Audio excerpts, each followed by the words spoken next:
with the base shape of a circle is either a cylinder or a cone. A sphere has no base shape. That's what makes it very, very different from the other 4 three-dimensional figures we talked about. Okay, and then cube is your last word on this front sheet, and we already talked about a cube. It is a type of prism. It's just a very specific type of prism where all of the two-dimensional shapes on there are the same. Okay, if you need to pause or rewind, go ahead and do so now, because now I'm going to go to this sheet, which is the parts of a three-dimensional figure. Okay, so the first word on there is face. A face, I'll start with the triangle, is any two-dimensional shape on the three-dimensional figure. Okay, rewind that if you need to. So on this particular prism, because it has 2 base shapes, I have 5 faces. A triangle, that's a two-dimensional shape, right? The triangle on the other side is my second two-dimensional figure, which is a face. Then I have this rectangle, and this rectangle. So there are 3 rectangles and 2 triangles to give me 5 faces. So a face is any two-dimensional shape you see. Okay, this rectangular prism or square prism has them numbered. All right, this rectangle is the first face. Then this rectangle is the second one. This rectangle is the third. This rectangle is the fourth. This square is the 5th face, and this square is the 6th face. So there are 6 faces on this. Your hexagonal prism has 8 faces. It has 2 base shapes, 2 hexagons, and then it's going to have 6 rectangles. Okay, you should see a pattern. Your number of faces on a prism, all prisms are going to have rectangles in the middle. You can see that. All of them have rectangles or squares in the middle. Okay, the number of rectangles you have is the same as your base. So my base shape has 6 sides. I have 6 rectangles. My base shape has 4 sides. I have 4 rectangles. My base shape has 3 sides. I have 3 rectangles. So you always have those faces and then the base shapes themselves. And that's how you get your total number of faces. A pyramid, okay, so this pyramid, this has 5. It has 1 base shape, which is a square, and then it has 4 triangles. So all of your pyramids have triangles going up the sides. It has a base shape, and then it has triangles going up the side. So 1 base shape, same thing. My base shape has 4 sides, I have 4 triangles. My base shape has 3 sides, I have 3 triangles. So you're going to kind of see that pattern as you go forward. A cylinder has 2 faces. It has 2 two-dimensional figures. It has 2 circles. And a cone only has 1 face, which is just that 1 circle there because it doesn't have any shapes around here. Okay. An edge is simply a side length. So I always tell kids, if you were drawing a 3-dimensional figure, all of the sides, all of the line segments that you would draw, those are your edges.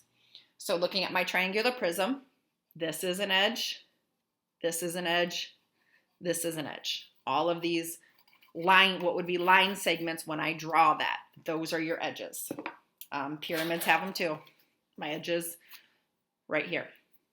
Those are your edges, these line segments. Your cylinder and your cone have no edges. Circles don't have sides, so the 3-dimensional versions of circles are not going to have sides either. There are no edges to these. There are no line segments. Same thing with your sphere. Sphere has no faces and it has no edges. Okay? Next, we have your base. We already talked about the base shape. The base shape is kind of the shape that your 3-dimensional figure is made from. So my base shapes here are triangles. It's not the rectangles in the middle, it's the 2 triangles that I connected.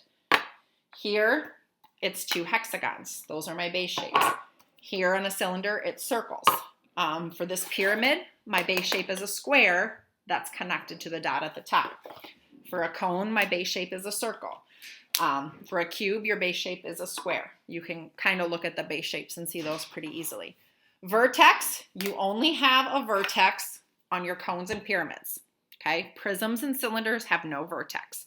And it is the dot that your base shape is connected to. So the square has these edges going up to this dot. So this is the vertex. That's what makes it three-dimensional, is connecting it to that vertex. For the cone, the vertex is on top here as well. So that's a vertex. The height, just like we talked about with two-dimensional figures, the height is simply how tall is your three-dimensional shape, okay? Now, how tall is this three-dimensional shape? Well, it would be the distance between my bases. So I would measure from this hexagon to that hexagon. And that's going to tell me how tall it is. Now, what happens if I flip my hexagon like this? What's its height now? Well, it is still the distance between this hexagon and this hexagon. Think about it. When I stand up straight, I am 6 foot tall. If I stand up straight against that wall, I am 6 foot tall. If I lay down in my bed or lay down on the floor, I am still 6 foot tall. So imagine this is me standing up. This is me laying down. You measure me from my feet to my head, whether I'm standing up or I'm laying down. That's still your height. So same thing with three-dimensional figures. We're going to measure the distance between the bases, whether they're standing up or laying down. It's still the distance between the bases. And just like with our two-dimensional figure, the height and the bases have to make a 90-degree angle. They have to be perpendicular, which happens with prisms very easily. These edges here are also your height because it's perpendicular. With a pyramid, that is different. Okay, so the height of a pyramid is the distance from the base straight up to the vertex. Okay, same thing. If it's laying down, it's still base to the vertex. This edge, this is not a height. So remember when we talked about going to the doctor, if you were to slant your body when the doctor tried to measure you, they'd say, that's wrong. You're not really that tall. They want you to stand up nice and tall and have your feet be 90 degrees with the floor. Same thing. This is not a nice and tall 90-degree angle. Okay, so this edge here is not the height. You would have to picture if I stuck a string through the vertex, through the middle here, that would be my height. It'd be exactly straight down from vertex to base. We can't see it right now, okay? But that would be the height. It's that straight up and down distance. Your sphere does not have a height. It does not have a vertex, and it does not have a base or an edge. It doesn't have any of those parts, okay? So with the pictures part of your three-dimensional figures, try drawing your shapes. So with a prism, I would draw the two shapes and then connect them. The two circles, connect them. With a cone or a pyramid, I would draw like my square of a base shape, a dot, and then just connect them. So go ahead and just practice doing that. So what you guys need to do is send me a picture of the notes you took, and that's about it. And maybe a picture of you practicing drawing. And if you need any extra help, let me know. I know I went through this very quickly, but the video is already way longer than I wanted it to be, but I had to get through all that information. Let me know if you have any questions.